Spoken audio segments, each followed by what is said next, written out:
بسم اللہ الرحمن الرحیم۔ السلام علیکم ورحمۃ اللہ وبرکاتہ۔ ناظرین، کیا محرم کے مہینے میں شادی بیاہ کی تقریبات منعقد کرنا شرعاً نامبارک و ناجائز ہے؟ کیا اس مہینے میں نئے کپڑوں کا استعمال یا لباس کی زینت اختیار کرنا مناسب نہیں ہے؟ کیا پرانے کپڑوں کو نہ اتارنا یا سادگی اختیار کرنا شرعی طور پر ضروری ہے؟ کیا محرم میں غم منانا یا عاشورہ کے ایام میں سوگ کی کیفیت رکھنا شرعاً لازم ہے؟ یہ وہ تمام سوالات ہیں جن کا جواب ہم اس ویڈیو میں جاننے کی کوشش کریں گے۔ ناظرین، محرم الحرام اسلامی سال کا پہلا مہینہ ہے۔ اسلامی سال کے اس پہلے مہینے کی اللہ کے ہاں بڑی قدر ہے۔ یہ عظمت والے مہینوں میں سے ہے۔ تاریخی روایات کے مطابق اس مہینے میں بہت سے عظیم الشان واقعات پیش آئے۔ احکامات کے اعتبار سے صحیح اور مستند احادیث سے جو امور سامنے آتے ہیں وہ صرف دو ہیں۔ ماہ محرم الحرام میں پہلا حکم اس ماہ مبارک میں مطلقاً کسی بھی دن روزہ رکھنا رمضان کے بعد سب سے افضل روزہ شمار ہوتا ہے۔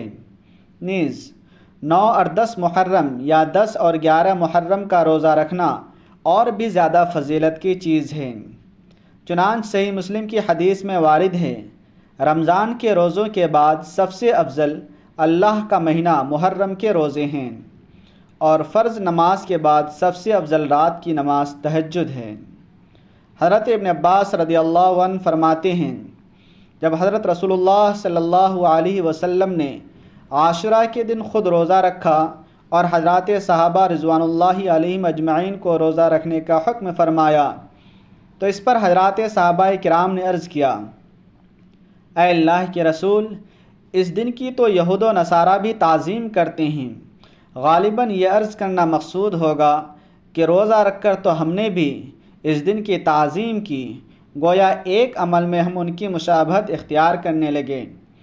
تو اس پر آپ صلی اللہ علیہ وسلم نے ارشاد فرمایا، اگر اللہ نے چاہا تو اگلے سال ہم 9ویں تاریخ کو بھی روزہ رکھیں گے۔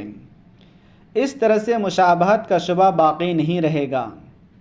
حضرت ابن عباس رضی اللہ عنہ فرماتے ہیں کہ اگلا سال آنے سے پہلے ہی آپ علیہ السلام کا وصال ہو گیا۔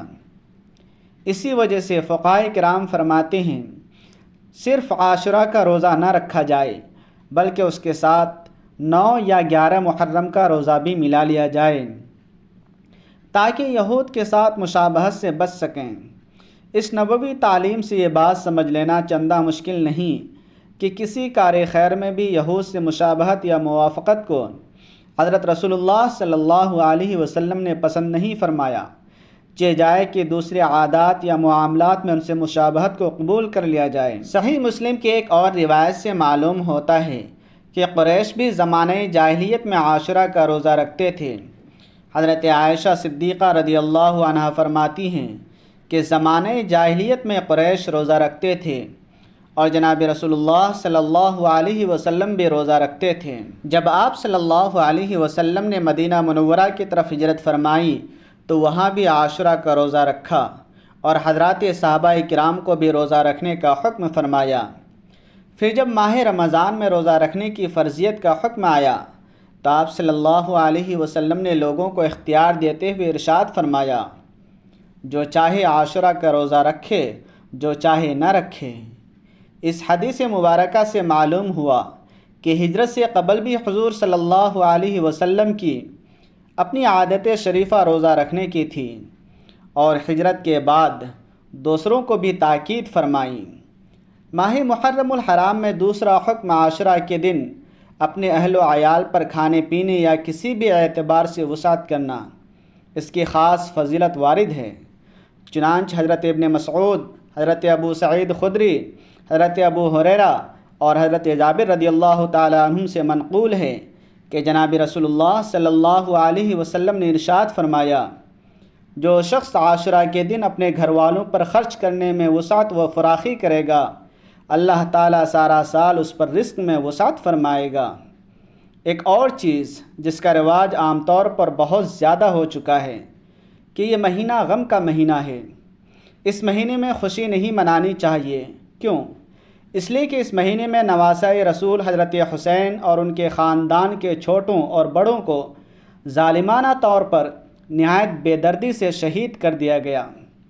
ان کے ساتھ اظہار ہمدردی کے لیے غم منانا، شوق کرنا اور ہر خوشی والے کام سے گریز کرنا ضروری ہے۔ سوچنا تو یہ ہے کہ ہمیں اس بارے میں شریعت کی طرف سے کیا رہنمائی ملتی ہے۔ اس بارے میں سب سے پہلے علامہ ابن کثیر رحمۃ اللہ علیہ کا ایک قول ملاحظہ کرتے ہیں۔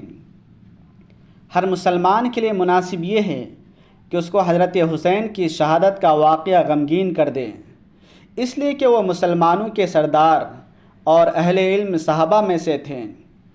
آپ جناب رسول اللہ صلی اللہ علیہ وسلم کی سب سے افضل لخت جگر کے بیٹے یعنی آپ صلی اللہ علیہ وسلم کے نواسے تھے۔ آپ عبادت کرنے والے، بڑے بہادر اور بہت زیادہ سخی تھے۔ آپ کے والد حضرت علی کرم اللہ وجہ آپ سے زیادہ افضل تھے۔ ان کو 40 ہجری 17 رمضان جمعہ کے دن جب کہ وہ اپنے گھر سے نماز فجر کے لیے تشریف لے جا رہے تھے شہید کر دیا گیا۔ اسی طرح حضرت عثمان غنی رضی اللہ تعالی عنہ اہل سنت والجماعت کے نزدیک حضرت علی کرم اللہ وجہ سے افضل ہیں، جنہیں 46 ہجری عید الاضحیٰ کے بعد ان کے گھر میں شہید کر دیا گیا، لیکن لوگوں نے ان کے قتل کے دن کو بھی اس طرح ماتم نہیں کیا۔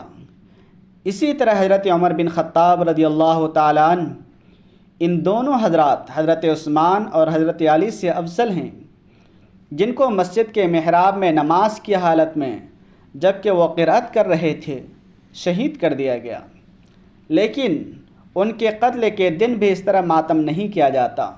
اور جناب نبی اکرم صلی اللہ علیہ وسلم جو دنیا و آخرت میں بنی آدم کے سردار ہیں، ان کی وفات کے دن کو بھی کسی نے ماتم کا دن قرار نہیں دیا۔ اس قول کو ملاحظہ کرنے کے بعد یہ سمجھنا چاہیے کہ شہادت کا مرتبہ خوشی کا ہے یا غم اور سوگ کا۔ تعلیمات نبویہ سے تو یہ سبق ملتا ہے کہ شہادت کا حصول تو بے انتہا سعادت کی بات ہے۔ حضرت فاروق اعظم کا شوق شہادت یہی وجہ تھی کہ حضرت عمر فاروق مستقل حصول شہادت کی دعا مانگا کرتے تھے۔ صحیح بخاری۔ حضرت خالد بن ولید کا شوق شہادت، حضرت خالد بن ولید جنہیں بارگاہ رسالت سے سیف اللہ کا خطاب ملا تھا، وہ ساری زندگی شہادت کے حصول کے لیے تڑپ لیے ہوئے قتال فی سبیل اللہ میں مصروف رہے، لیکن اللہ کی شان انہیں شہادت نہ مل سکی، تو جب ان کی وفات کا وقت آیا تو پھوٹ پھوٹ کر رو پڑے کہ میں آج بستر پر پڑا ہوا اونٹ کے مرنے کی طرح اپنی موت کا منتظر ہوں۔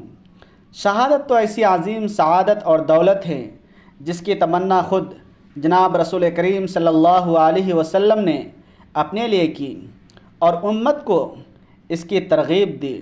حضرت ابو ہریرہ رضی اللہ تعالیٰ عنہ کی روایت ہے جس میں حضور اکرم صلی اللہ علیہ وسلم نے ارشاد فرمایا، میں چاہتا ہوں کہ میں اللہ کے راستے میں جہاد کروں، پھر شہید کر دیا جاؤں، پھر مجھے زندہ کر دیا جائے، پھر میں اللہ کے راستے میں جہاد کروں اور شہید کر دیا جاؤں، پھر مجھے زندہ کر دیا جائے، پھر میں اللہ کے راستے میں جہاد کروں اور پھر شہید کر دیا جاؤں۔ صحیح مسلم۔ الغرض یہاں تو صرف یہ دکھلانا مقصود ہے کہ شہادت تو ایسی نعمت ہے جس کے حصول کی شدت سے تمنا کی جاتی تھی۔ یہ کوئی ایسی چیز نہیں ہے جس پر افسوس اور غم منایا جائے۔ اگر اس عمل کو صحیح تسلیم کر لیا جائے تو پھر ہمیں بتلایا جائے کہ پورے سال کا ایسا کون سا دن ہے جس میں کسی نہ کسی صحابی رسول کی شہادت نہ ہوئی ہو۔ کتب تاریخ اور سیر کو دیکھ لیا جائے، ہر دن میں کسی نہ کسی کی شہادت مل جائے گی، جس کا مقتضا یہ ہے کہ اس دن کو اظہار غم اور افسوس بنایا جائے۔ نیز اس بات کو بھی دیکھا جائے کہ جناب رسول اللہ صلی اللہ علیہ وسلم کی حیات طیبہ میں بھی تو کئی عظیم اور نبی کریم صلی اللہ علیہ وسلم کی محبوب شخصیات کو شہادت ملی، لیکن کیا ہمارے پیارے نبی صلی اللہ علیہ وسلم نے بھی ان کی شہادت کے دن کو اس طرح منایا؟ نہیں، بالکل نہیں۔ تو پھر کیا ہم اپنے نبی صلی اللہ علیہ وسلم سے زیادہ غم محسوس کرنے والے ہیں؟ خدا را ہم اپنے اعمال کا جائزہ لیں اور اس قسم کی رسومات اور فضول اعمال سے بچنے کی مکمل کوشش کریں۔ محرم الحرام میں شادی کرنے کا حکم اوپر ذکر کی گئی تفصیل کے مطابق اس ماہ مبارک میں سوگ کرنا بالکل یا بے اصل اور دین کے نام پر دین میں زیادتی ہے، جس کا ترک لازم ہے۔ لہذا جب سوگ جائز نہیں ہے تو پھر شرعاً اس مہینے میں شادی کرنے کی کوئی ممانعت نہیں ہے، بلکہ عجیب بات تو یہ ہے کہ امیر المؤمنین حضرت علی کرم اللہ وجہ کی حضرت فاطمہ الزہرا سے شادی اسی ماہ مبارک میں ہوئی۔ اس مہینے میں شادی نہ ہونے کا مطلب یہ بنتا ہے کہ اس مہینے میں نحوست ہے، جبکہ شرعاً یہ بات بالکل بے اصل اور بے بنیاد ہے، بلکہ یہ عقیدہ یا ذہن رکھنا ہی گناہ ہے۔ اللہ تعالیٰ کی جانب سے کسی دن یا زمانے میں کسی قسم کی نحوست نہیں رکھی گئی۔ اکابرین مفتیان اعظام کے فتاویٰ میں اس کی تصریحات موجود ہیں۔ ماہ مبارک محرم میں شادی وغیرہ کرنا نامبارک اور ناجائز سمجھنا سخت گناہ اور اہل سنت کے عقیدے کے خلاف ہے۔ اسلام نے جن چیزوں کو حلال اور جائز قرار دیا ہو، اعتقاداً یا عملاً ان کو ناجائز اور حرام سمجھنے میں ایمان کا خطرہ ہے۔ مسلمانوں کو چاہیے کہ خوب احتیاط برتیں، ان رسومات سے علیحدہ رہیں، اس لیے کہ ان میں شرکت حرام ہے۔ مسلمانوں کو کفار و فساق کی مشابہت اختیار کرنی حرام ہے۔ اللہ رب العزت سے دعا ہے کہ وہ ہمیں ہر طرح کے منکرات سے بچنے کی توفیق عطا فرمائے اور افراط و تفریط سے بچتے ہوئے صراط مستقیم پر گامزن رکھے، آمین۔ اگر آپ کو یہ ویڈیو پسند آئے تو لائک، شیئر اور سبسکرائب کرنا نہ بھولیں، اور کمنٹ باکس میں اللہ تعالیٰ کی 99 ناموں میں سے ایک نام ضرور ٹائپ کریں۔ اللہ تعالیٰ ہم سب کو دائرہ اسلام میں رہ کر زندگی گزارنے کی توفیق عطا فرمائے، آمین۔